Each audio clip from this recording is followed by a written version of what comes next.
அனைவருக்கும் வணக்கம். இந்த session we will derive an equation for refraction at a single spherical surfaces.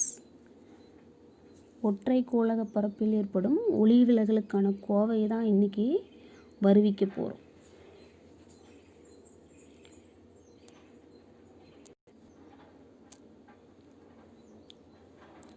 The following assumptions are made while considering refraction at a spherical surfaces. கோளக பரப்புகளில் ஏற்படுற அந்த ஒளி விலகலை பற்றி நம்ம படிக்கணும் அப்படின்னா இந்த கீழ்கண்ட அசம்ஷன்ஸ் அனுமானங்களை நம்ம கருத்தில் எடுத்துக்கிட்டு தான் பண்ண முடியும். The following assumptions are made while considering refraction at spherical surfaces. There are two assumptions. This is very important. The incident ray is assumed to be monochromatic. Monochromatic is nothing but single color. Single color means only one color light. Red color may be, green color may be, yellow or orange, like that.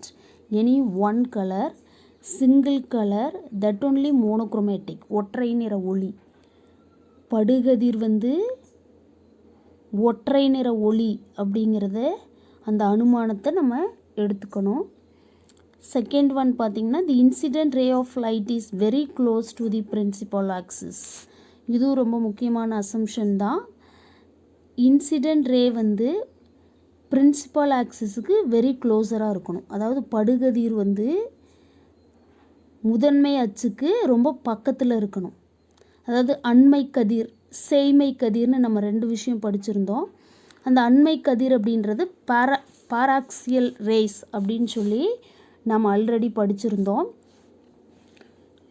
அந்த முனை ஒளி போய் படுற முனைக்கு பக்கத்தில் அல்லது முதன்மை அச்சுக்கு முதன்மை அச்சுக்கு பக்கத்துலேயே நம்மளோட படுகதிர் இருக்கிற மாதிரி அந்த அனுமானத்தையும் நம்ம கருத்தில் எடுத்துக்கணும்.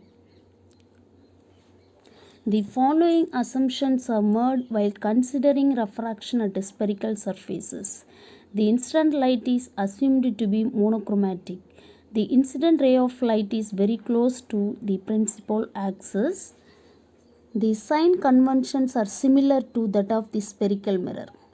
ஆல்ரெடி நம்ம ஸ்பெரிக்கல் மிரர் அதுக்கான சைன் கன்வென்ஷன்ஸ் குறியீட்டு மரபெல்லாம் படிச்சிருக்கோம். ஸ்பெரிக்கல் மிரருக்கு என்ன குறியீட்டு மரபு படித்தோமோ அதே தான் இங்கேயும் ஒத்து போகுது. Refracting surface. மிரர் அப்படின்னா ரிஃப்ளெக்ஷன், லென்ஸ் அப்படின்னா ரெஃப்ராக்ஷன். அந்த ரெஃப்ராக்டிங் சர்ஃபேஸ் அப்படின்றத லைக் லென்ஸ் அப்படின்னு சொல்லி நம்ம பின்னாடி கன்சிடர் பண்ண போகிறோம். ஓகே,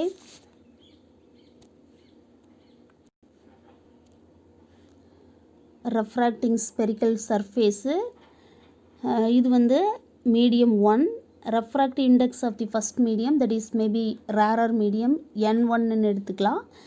இந்த டென்சார் மீடியம், இந்த refractive index of the second medium N2 அப்படின்னு எடுத்துக்கலாம். இப்போ இது யார் அப்படின்னு பார்த்தீங்கன்னா pole of that refracting surface. அந்த ஒளிவிலகு பரப்பு இருக்கு இல்லையா, அதனோட முனை அப்படின்னு சொல்லலாம். இங்கே C அப்படிங்கிறது சென்டர் ஆஃப் கர்வேச்சர் அப்படின்னு சொல்லலாம். இப்போ Pக்கும் Cக்கும் இடையில் இருக்கிற டிஸ்டன்ஸ் தான் ஆர் ரேடியஸ் ஆஃப் கர்வேச்சரை நமக்கு கொடுக்க போகுது. இப்போ நம்ம என்ன செய்ய போகிறோம் அப்படின்னு பார்த்தீங்கன்னா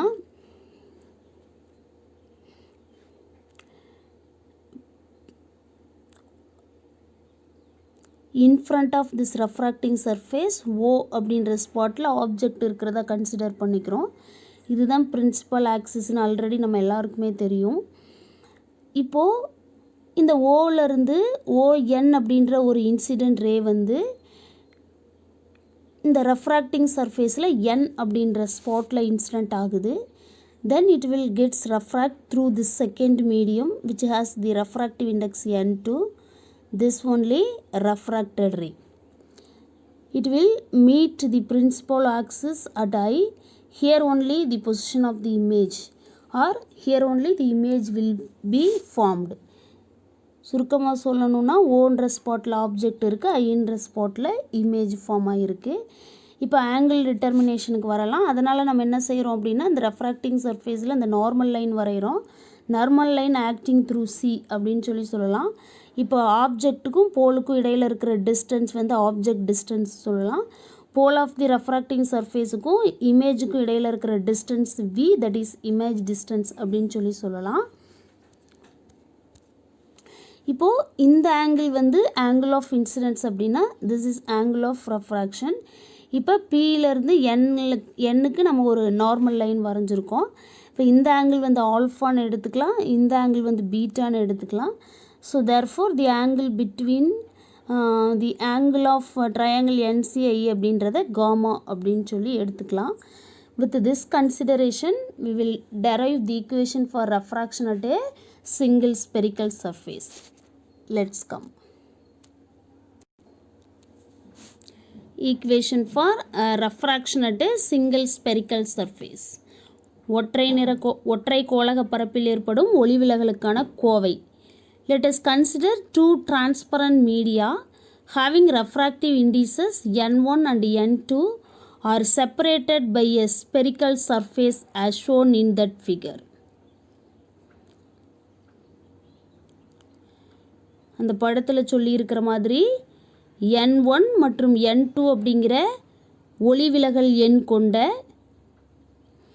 இரண்டு ஒளி ஊடுருவக்கூடிய ஊடகங்களை நம்ம கருத்தில் எடுத்துக்கிறோம். இந்த ரெண்டு ஊடகங்களையும் பிரிக்கிறது யார் அப்படின்னு பார்த்திங்கன்னா ஸ்பெரிக்கல் சர்ஃபேஸ். n1 n2 அப்படிங்கிற ரெண்டு ஊடகங்களையும் பிரிக்கிறது spherical surface. Let's see be the center of curvature of the spherical surface. நம்ம எடுத்துக்கிட்ட அந்த ரெண்டு ஊடகத்தையும் பிரிக்கிற அந்த ஸ்பெரிக்கல் சர்ஃபேஸ் கோளக பரப்பு இருக்கு இல்லையா, அதனோட கோளக மையம் அல்லது வளைவு மையம் சென்டர் ஆஃப் கர்வேச்சர்னு சொல்லலாம். அதை வந்து சி அப்படின்னு எடுத்துக்கலாம். Let a point object O be in the medium n1. இப்போ என்ன n1 அப்படிங்கிற ஊடகத்தில் O அப்படிங்கிற ஒரு புள்ளி பொருளை வச்சிருக்கிறதா கருத்தில் எடுத்துக்கிறோம். இப்போது the line OC cuts the spherical surface at the pole P of the surface. இப்போது இந்த OC அப்படிங்கிற லைன் எதோட கட் ஆகுது அப்படின்னா இந்த spherical surface at a pole of the surface. OC அப்படிங்கிற அந்த நேர்கோடு ரெண்டாக பிரியுது. எதுலேருந்து அப்படின்னா ஓலேருந்து பி வரைக்கும், அடுத்தது பியிலேருந்து சி வரைக்கும். அதுதான் கட்ஸ் அப்படின்னு சொல்கிறோம். As the rays considered are paraxial rays, the perpendicular dropped for the point of incidence to the principal axis is very close to the pole or pass through the pole itself. இப்போ நம்ம எடுத்துக்கிட்ட அந்த ரே வந்து பாராக்சியல் ரே, அண்மை கதிர் அப்படின்னு தான் எடுத்திருக்கோம். இப்போ நம்ம என்ன செய்ய போகிறோம் அப்படின்னா அந்த பாயிண்ட் ஆஃப் இன்சிடென்ஸுக்கும் பிரின்சிபல் ஆக்சிஸுக்கும் இடையில் ஒரு பெர்பெண்டிகுலர் லைன் வரைய போகிறோம். தட் இஸ் அந்த பெர்பெண்டிகுலர் லைன் வந்து very close to the pole அப்படின்னு இருக்கும். Or pass through the pole itself. அந்த நார்மல் லைன் தட் மீன்ஸ் அந்த இன்சிடென்ட் ரே, அந்த பாராக்சியல் ரே வந்து போலுக்கு ரொம்ப க்ளோஸாக இருக்கும், இல்லைனா போல் வழியவே பாஸ் ஆகும் அப்படின்னு கூட சொல்லலாம். அந்த மாதிரி ஒரு கன்சிடரேஷனை நம்ம பண்ணியிருக்கோம். இதுதான் நம்ம இவ்வளோ நேரம் பேசிகிட்டு இருந்த நார்மல் லைனு. இந்த பாயிண்ட்டு தான் பாயிண்ட் ஆஃப் இன்சிடென்ஸு, இதுதான் போலு. இதில் தான் நம்ம நார்மல் லைன் வரைகிறோம். Light from O falls on the refracting surface at N. ஓங்கிற பொருளிலிருந்து ஒளி வந்து அந்த ஒளி விலகும் பரப்பில் N அப்படிங்கிற புள்ளியில் போய் படுது. Incident ray will fall at N அப்படின்னு சொல்லலாம். The normal drawn at the point of incidence pass through the center of curvature. இப்போ நம்ம என்ன செய்கிறோம் அப்படின்னு பார்த்திங்கன்னா அந்த பாயிண்ட் ஆஃப் இன்சிடென்ஸுக்கு ஒரு நார்மல் லைன், ஒரு செங்குத்து கோடு வரைகிறோம். அந்த செங்குத்து கோடு வந்து சென்டர் ஆஃப் கர்வேச்சர் கோளக பரப்பின் வளைவு மையத்தின் வழியே பாஸ் ஆகுது. இங்கே பாருங்கள், இதுதான் ஓன்ற பொருள்லேருந்து ஒரு ஒளிக்கதிர் வந்து வளைவு பரப்பு மேலே எதிரொலி விலகு பரப்பு மேலே எண்ணுன்ற புள்ளியில் விழுது. இப்போ இந்த எண் புள்ளி இந்த ஒளி விலகு பரப்புக்கு ஒரு செங்குத்து கோடு வரைகிறோம். இந்த செங்குத்து கோடு கோளக பரப்பின் வளைவு மையம் சி வழியே பாஸ் ஆகுது.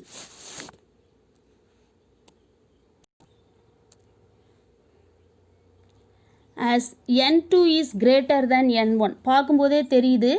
ஃபஸ்ட் மீடியம் வந்து ரேரார் மீடியம், செகண்ட் மீடியம் அந்த செகண்ட் மீடியம் வந்து டென்சார் மீடியமாக இருக்குது. அப்போ refractive index of the second medium is greater than refractive index of the first medium. Light in the denser medium deviates towards the normal and meets the principal axis at I where the image is formed. Light வந்து incidents வந்து tensor மீடியம்லையும் incidents வந்து எங்கே இருக்குது ரேரார் மீடியம்லையும், refraction வந்து tensor மீடியம்லையும் நடக்கிறதுனால ரெஃப்ராக்டட் ரே வந்து towards the normal line செங்குத்து கோட்டை நோக்கி அமையும். And meets the principal axis at I விலகு கதிர் வந்து முதன்மை அச்சில் ஐங்கிற புள்ளியில் சந்திக்கும். அந்த புள்ளியில் தான் என்ன ஆகுது அப்படின்னு பார்த்திங்கன்னா பிம்பம் உருவாகுது, இமேஜ் ஃபார்ம் ஆகுது.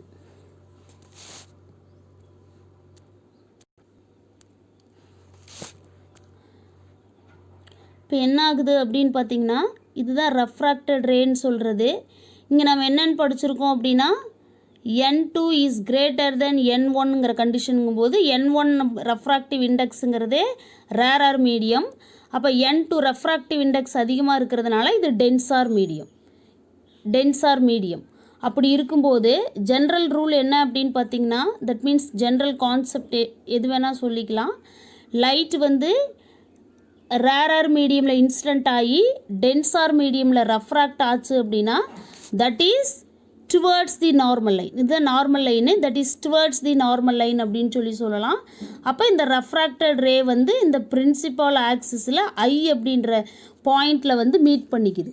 இது யார் அப்படின்னு பார்த்திங்கன்னா that only position of the image. இங்கே தான் இமேஜ் ஃபார்ம் ஆகும். Snell's law in product form for the refraction at the point n could be written as n அப்படிங்கிற புள்ளியில் ஒளி விலகல் அடையிறதுக்கான அந்த ஸ்னெல் விதியோட பெருக்கல் வடிவத்தை நம்ம எழுதுகிறோம். இனி வர எல்லா இடத்துலையும் ரெஃப்ராக்ஷனுக்கு நம்ம இதை தான் அப்ளை பண்ண போகிறோன்னு நான் சொல்லியிருந்தேன். என்னது ஸ்னெல்லாக என்னது n2 divided by n1 is equal to sin I divided by sin R அப்படின்னு சொல்லலாம். இது ஸ்னெல்ஸ் லா. அப்படின்னா என்ன அர்த்தம் அப்படின்னா refractive index of the second medium with respect to first மீடியம்னு அர்த்தம். இப்போ இதை வந்து நம்ம கிராஸ் மல்டிபிள் பண்ணுறோம். அப்போ என்ன நமக்கு கிடைக்குது அப்படின்னா n1 sin R that is equal to n1 sin I that is equal to n2 sin R அப்படின்னு கிடைக்குது. இதுதான் ப்ராடக்ட் ஃபார்ம் ஆஃப் ஸ்னெல்ஸ் லா அப்படின்னு சொல்கிறது. As the angles are small, sin of the angle could be approximated to the angle itself. இந்த angle வந்து ரொம்ப angle of incidence angle of refraction வந்து ரொம்ப சின்னதாக இருந்துச்சு அல்லது கம்மியான மதிப்புகளாக இந்த கோண மதிப்புகள் இருந்துச்சு அப்படின்னா இதை வந்து அப்ராக்சிமேட்டாக தோராயமாக நம்ம என்னன்னு சொல்லலாம், சைன் அப்படின்னு சொல்லாமல் அந்த கோணம் ஐயோட மதிப்பு கோணம் ஆரோட மதிப்பு அப்படின்னு சொல்லியே எடுத்துக்கலாம். அப்போ இந்த ப்ராடக்ட் ஃபார்ம் எப்படி சேஞ்ச் ஆகும் அப்படின்னா n1 I that is equal to n2 R அப்படின்னு மாறும். இப்போ நம்ம என்ன செய்யணும் அப்படின்னா ஐ ஆரோட வேல்யூ தான் கண்டுபிடிக்கணும். லெட் தி ஆங்கிள்ஸ் அந்த டயக்ராம்லேருந்து ஆல்ரெடி நான் கோட் பண்ணியிருந்தேன். ஆங்கிள் NOP அப்படிங்கிறது ஆல்ஃபாவுக்கு ஈக்குவல்னு சொல்லியிருந்தேன். ஆங்கிள் NCP அப்படிங்கிறது பீட்டான்னு சொல்லியிருந்தோம். ஆங்கிள் NIP அப்படின்றது காமா அப்படின்னு சொல்லியிருந்தோம். இந்த டயக்ராமில் தான் ஆங்கிள்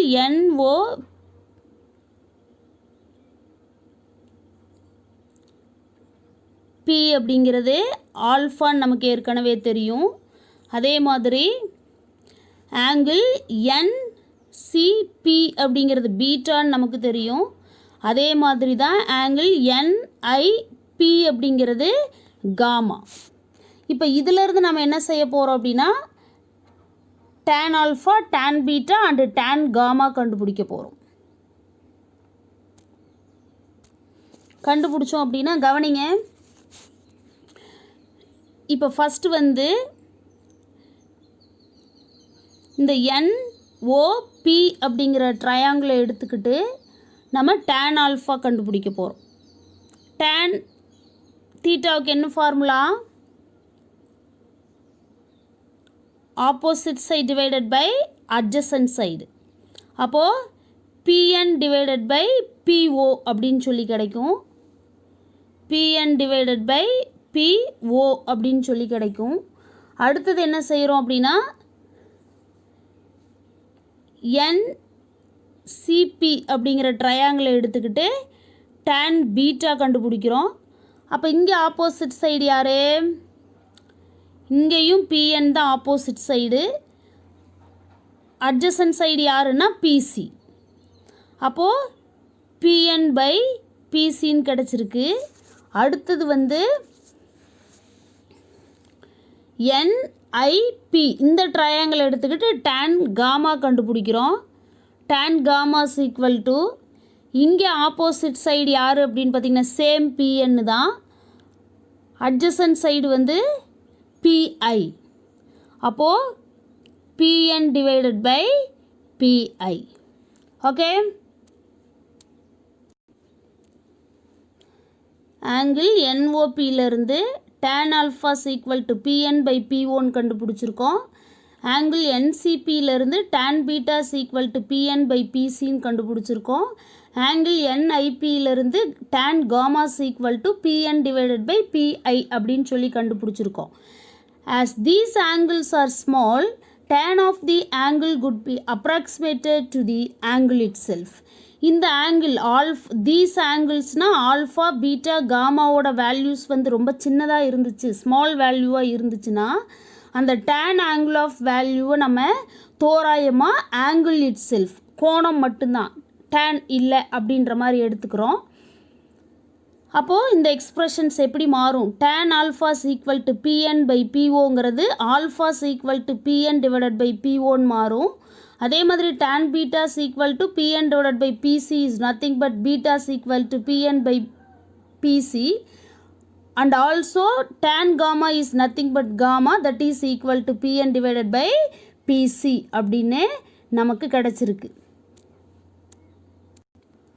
அடுத்து நம்ம என்ன கண்டுபிடிக்க போகிறோம் அப்படின்னா ஃபார் தி ட்ரையாங்கிள் ஓஎன்சி, அந்த டயக்ராமில் ஓஎன்சி அப்படிங்கிற டயக்ராம்லேருந்து நமக்கு என்ன கிடைக்குது அப்படின்னா I is equal to alpha plus beta அப்படின்னு சொல்லி கிடைக்குது. அதே மாதிரி ஃபார் தி ட்ரையாங்கிள் ஐஎன்சியிலேருந்து beta equal to R plus gamma அப்படின்னு கிடைக்குது. இதிலேருந்து ஆர் கண்டுபிடிக்கிறது அப்படின்னா இந்த ஆர் மட்டும் ரைட் சைடில் வச்சுட்டு காமாவை லெஃப்ட்டு கொண்டு வரும்போது மைனஸ் ஆகும். அப்போ beta minus gamma equal to ஆர்னு கிடைக்கும். That means R is equal to beta minus gamma. இப்போ ஐ கண்டுபிடிச்சிருக்கோம், ஆர் கண்டுபிடிச்சிருக்கோம். ஓகே, இங்கே பாருங்கள், ஓஎன்சி அப்படிங்கிற ட்ரையாங்கிள்லேருந்து இந்த ஐ அப்படின்றது யாருக்கு ஈக்குவலாக இருக்கும் அப்படின்னா ஆல்ஃபா ப்ளஸ் பீட்டாவுக்கு ஈக்குவலாக இருக்கும். அதே மாதிரி ஐஎன்சி இந்த ட்ரையாங்கிளில் பார்த்தீங்க அப்படின்னா பீட்டாங்கிறது எதுக்கு ஈக்குவலாக இருக்கும் அப்படின்னா இந்த ஆரையும் காமாவையும் ஆட் பண்ணுறதுக்கு ஈக்குவலாக இருக்கும். ஃபைனலாக பார்த்தீங்கன்னா என்ன பண்ணியிருக்கோம், ஓஎன்சி அப்படிங்கிற ட்ரையாங்கிள்லேருந்து I is equal to alpha plus பீட்டான்னு டிட்டர்மைன் பண்ணியிருக்கோம். ஐஎன்சி அப்படிங்கிற ட்ரையாங்கிள்லேருந்து R is equal to beta minus காமான்னு கண்டுபிடிச்சிருக்கோம்.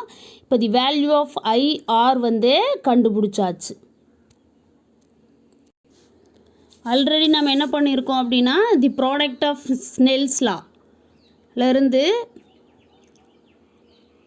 இந்த equation n1 I is equal to n2 r அப்படின்னு சொல்லி கண்டுபிடிச்சி வச்சுருக்கோம். இந்த ஈக்குவேஷனில் இருக்கிற ஐக்கு பதிலாக ஆல்ஃபா ப்ளஸ் பீட்டா அப்படின்னும் இங்கே இருக்கிற ஆருக்கு பதிலாக பீட்டா மைனஸ் காமா அப்படின்னும் சப்ஸ்டியூட் பண்ணுறோம். அதான் இங்கே சொல்லியிருக்கோம் substitute for I and R from equations. இந்த ரெண்டு ஈக்குவேஷனில் இருந்தும் ஐ மற்றும் ஆரோட மதிப்புகளை இந்த சமன்பாட்டில் எடுத்துகிட்டு போய் நம்ம பிரதியிட்டுட்டு இதை ரீஅரேஞ்ச் பண்ணுறோம். ரீஅரேஞ்ச் பண்ணுறதுனா என்ன அப்படின்னு பார்த்திங்கன்னா இந்த n1 காமனாக இருக்குது உள்ளே எடுத்துகிட்டு போகிறோம். அதே மாதிரி இந்த n2 காமனாக இருக்குது உள்ளே எடுத்துகிட்டு போகிறோம்.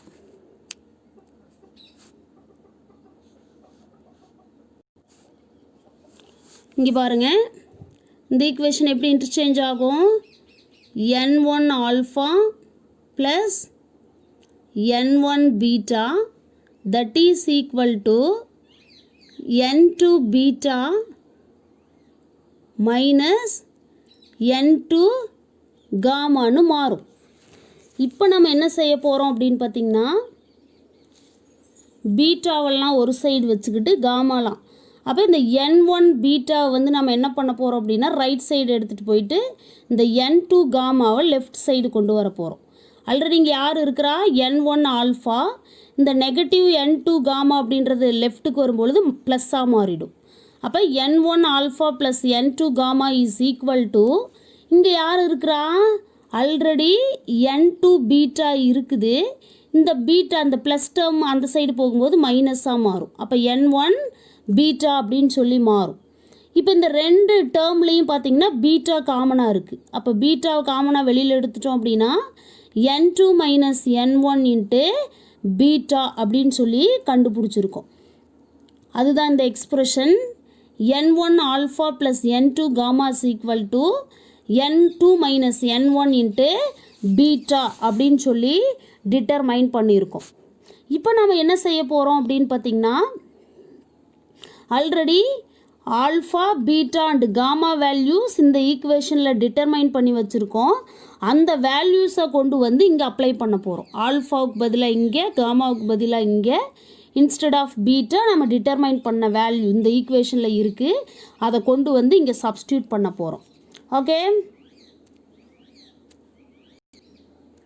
அப்படி சப்ஸ்டியூட் பண்ணும்போது n1 into the value of alpha is pn by po plus இங்கே இருக்குது plus n2 into the value of gamma is pn divided by pia that is equal to n2 minus n1 into the value of beta is pn divided by pc.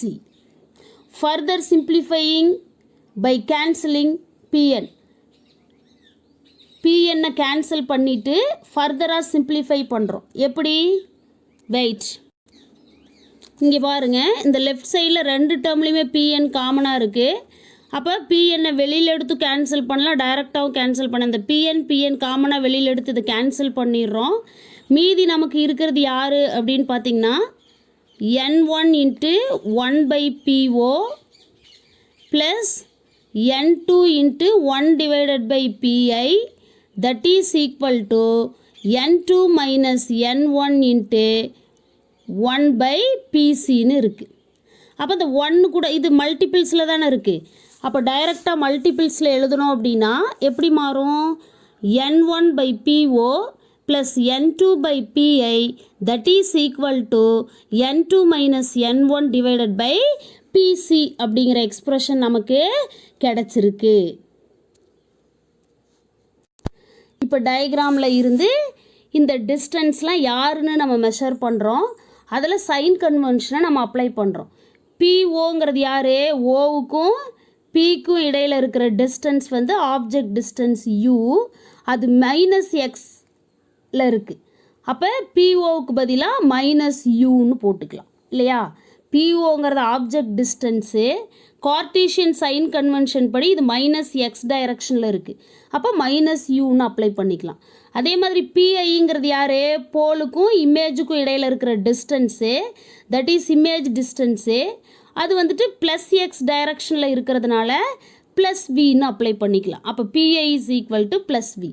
அதே மாதிரி பிசின்றது யார் அப்படின்னா பிக்கும் centre of கர்வேச்சருக்கு இடையில் இருக்கிற distance ஆறு.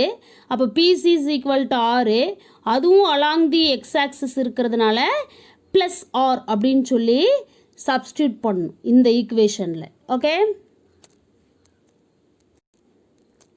இங்கே பாருங்கள், n1 டிவைடட் பை பிஓக்கு பதிலாக minus U plus n2 divided by instead of P I V that is equal to n2 minus n1 divided by instead of pc capital R.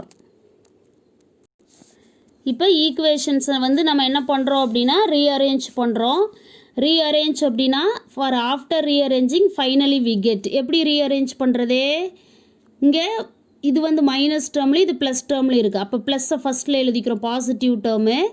அப்போ n2 divided by V minus n1 divided by u that is equal to n2 minus n1 divided by r அப்படின்னு சொல்கிறோம்.